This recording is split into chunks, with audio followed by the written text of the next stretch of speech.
Tyler Robinson appears in Utah court via Zoom from jail. Roommate, why? Robinson, why did I do it? Roommate, yeah.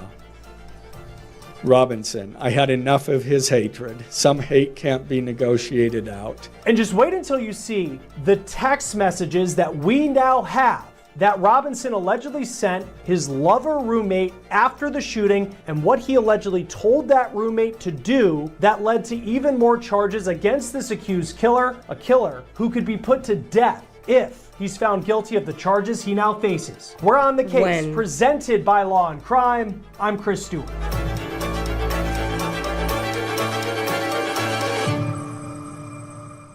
All right, let's get to the updates that we have in the case of Tyler Robinson, who is now charged with killing Charlie Kirk, the conservative influencer. And these text messages that we now have, I just read through them, they will be damning pieces of evidence in Tyler Robinson's case. I mean, if this ever even goes to trial. Now, take a look here. Here's Robinson appearing in Utah County, Utah court just a short time ago, appearing via video call from jail. He's now being held without bond. Now, we also now know the charges that Robinson is facing. 7 counts in all, and they could mean that he will be put to death if he's found guilty in a jury trial. Prosecutors in Utah County announced them today for the first time at a news conference. Count 1, aggravated murder, a capital offense for intentionally or knowingly causing the death of Charlie Kirk under circumstances that created a great risk of death to others. Count 2, felony discharge of a firearm causing serious bodily injury, a first-degree felony. The state is further alleging aggravating factors on counts 1 and 2 because the defendant is believed to have targeted Charlie Kirk based on Charlie Kirk's political expression and did so knowing that children were present and would witness the homicide.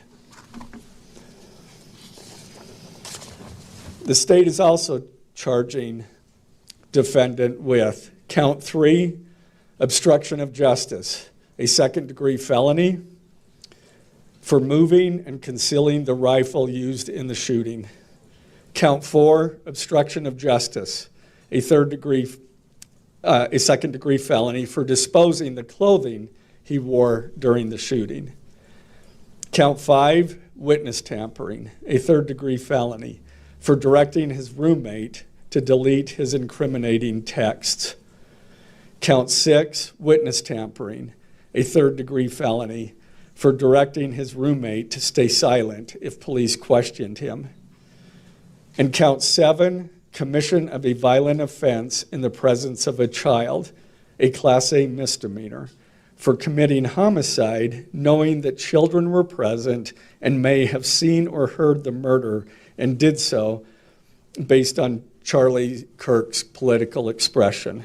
Charlie Kirk, of course, was a political figure. Thousands of people came to hear him speak at Utah Valley University. He was one of the leading voices of young conservatives in this country. But that's not the only reason that there was major suspicion that this was an alleged political assassination. We know that Robinson, once he was arrested, had become more political in recent years, according to his family. We saw in the bullets left by the rifle that he allegedly left behind lines like, "Hey, fascist, catch," that politics may have been the motivation for killing Charlie Kirk. But today, for the first time, prosecutors made that known, as you heard there, because of some of the text messages we're going to talk about and some of the statements that Robinson had made over the last couple of years. Now, another major update coming in was related to Robinson's roommate, and this is where we get into these text messages. Now, that roommate's been identified as a member of the transgender community, a man who's transitioning to be a woman, and they had been in a relationship with Robinson. Robinson is facing 2 counts of obstruction of justice for allegedly trying to stop that roommate from speaking to law enforcement and for allegedly telling the roommate to delete messages about the shooting. Now, I want to be clear that law enforcement has said that this roommate has been very cooperative in the investigation and they are not facing charges at this time. Prosecutors, though, just unveiled the bombshell text messages that Tyler Robinson allegedly sent that roommate. Take a listen. Police interviewed Robinson's roommate, a biological male who was involved in a romantic relationship with Robinson. The roommate told police that the roommate received messages from Robinson about the shooting, and he did provide those messages to police. On September 10th, 2025, the roommate received a text message from Robinson which said, "Drop what you're doing. Look under my keyboard." The roommate looked under the keyboard and found a note that stated, quote, "I had the opportunity to take out Charlie Kirk, and I'm going to take it."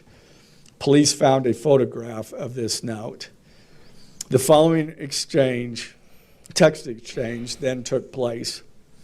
After reading the note, the roommate responded, "What? You're joking, right?" Robinson, "I am still okay, my love, but am stuck in Orem for a little while longer yet. Shouldn't be long until I can come home, but I gotta grab my rifle still. To be honest, I had hoped to keep this secret till I died of old age. I am sorry to involve you." Roommate, "You weren't the one who did it, right?" Robinson, I am. I'm sorry." Roommate, "I thought they caught the person." Robinson, "No, they grabbed some crazy old dude, then interrogated someone in similar clothing. I had planned to grab my rifle from my drop point shortly after, but most of that side of town got locked down. It's quiet, almost enough to get out, but there's one vehicle lingering." Before we get back to this episode of On the Case, I need to take a moment and stop. Okay. All right, before we continue, subscribe, like, and share if you are also a truth seeker. I'm not here to speak truth. I'm here to seek it. I'm tired of lies. I'm tired of the propaganda. I'm tired of people believing lies. And that is one of the biggest factors why I started this show to begin with. But now it's going to be my main mission, is to seek truth and only truth, and to expose the lies that regular people spew and media as well. Before we go on to the next video, before these text messages came out, the President of the United States had already said this person was a radical leftist. The media was automatically already saying this person must be MAGA because he was raised conservative. Once more evidence started coming out that he had a trans boyfriend, the media changed their approach and they said, well, we don't really know what the motive is. We have no idea what the motive is. Because it had already been exposed, this person was not MAGA, they were leftist.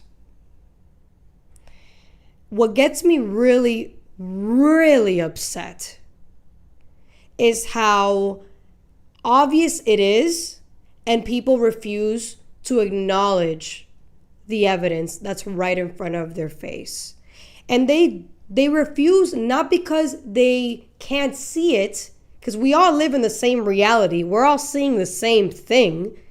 It's because you choose not to see it. And that is what bothers me. It's choosing to be ignorant of reality. And that's why we are where we are today. So from now on, I will continue to expose and call out every single person who is going to continue to live in a false reality. There's only one reality, and it's this one. There's no other one. So I am so focused now with the anger that's inside of me to continue to say what actually is happening in real life. This person is a leftist who killed Charlie Kirk for his opinions because Charlie Kirk was a conservative who held a lot of influence, and unfortunately, to those cowards on the left, that is a problem. because they can't win in the battle of ideas, so they have to assassinate somebody. That says that we are already winning and the battle has just begun.